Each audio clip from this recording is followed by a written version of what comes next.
and welcome to Bass-Mollett's Director's Print Suite video guide.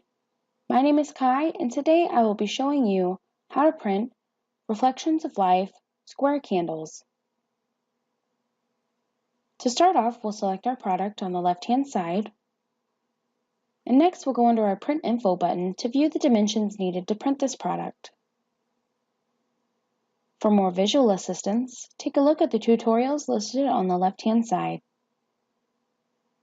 Once you're finished, click OK, and we'll select Print to generate our PDF file.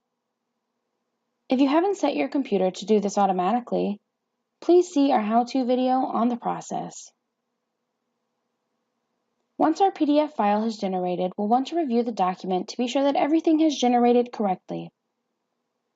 Once you're satisfied with the results, go to File, Print, and we'll begin changing our printer settings. Starting from the top, we'll select the desired printer. Here, we'll change the number of copies we'd like to print.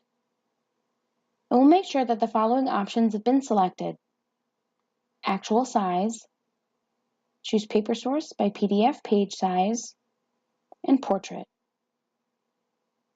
We'll want to make sure that the document size and page size match in width and height.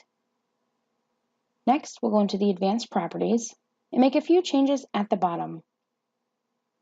Our document size and orientation will remain the same. We'll change our ink to color. And on the right-hand side, we have the option to choose our input tray.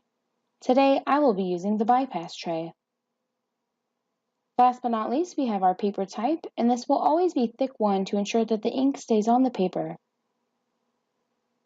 At this point, you can register your current settings by naming your one-click preset here and selecting OK.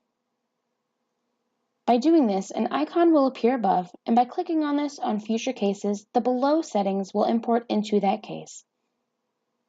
Once you're finished, click OK, and we'll be ready to print. For more helpful tips, please stay tuned for more of our how-to videos.